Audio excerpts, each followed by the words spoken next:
April 1 முதல் India முழுவதும் புதிய வங்கி சட்டம் செயல்படுத்தப்படுவதால் வங்கி கணக்கு வைத்திருப்பவர்களுக்கு பெரிய மாற்றங்கள் ஏற்படும். பொறுப்பான நடத்தையை ஊக்குவிக்கவும், மோசடியை தடுக்கவும், தொழில்நுட்ப முன்னேற்றத்தை பயன்படுத்திக் கொள்ளவும் வங்கிகள் தங்களது கொள்கைகளை திருத்துகின்றன. இந்த மாற்றங்கள் ஏடிஎம்மில் பணம் எடுக்கும் கொள்கைகள், சேமிப்பு கணக்கு விதிகள், கிரெடிட் கார்டு சலுகைகள் போன்றவற்றில் தாக்கத்தை ஏற்படுத்தும். இது வாடிக்கையாளர்களின் தினசரி பயன்பாட்டில் என்ன மாதிரியான தாக்கத்தை ஏற்படுத்தும் என்பதை விரிவாக பார்க்கலாம். ஏடிஎம் பரிவர்த்தனை கட்டணங்களுக்கான வழிகாட்டுதல்களை ரிசர்வ் வங்கி நிர்ணயித்துள்ளது. இதனால் பல வங்கிகள் தங்கள் ஏடிஎம் பணம் எடுக்கும் கட்டணங்களை திருத்தியுள்ளன.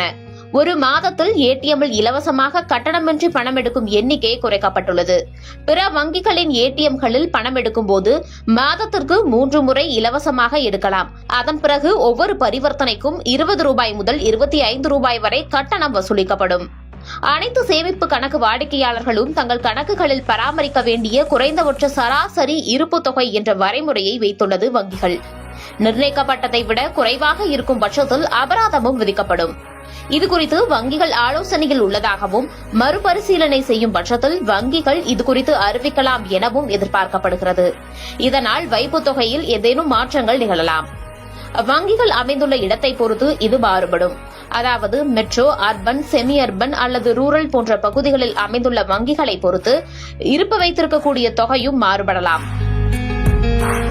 அடுத்ததாக, வங்கி மோசடியை தடுக்க ரிசர்வ் வங்கி பாசிட்டிவ் பே சிஸ்டம் முறையை செயல்படுத்தும்.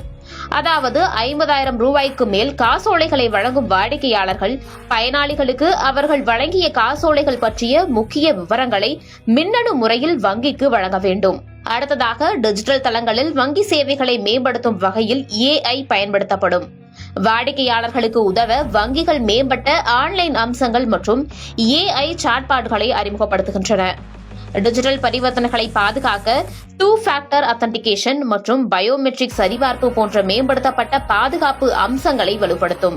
பல வங்கிகள் சேவிங் அக்கவுண்ட்ஸ் மற்றும் பிக்ஸ்டு டெபாசிட்ஸ் வட்டி விகிதங்களை திருத்தி வருகின்றன.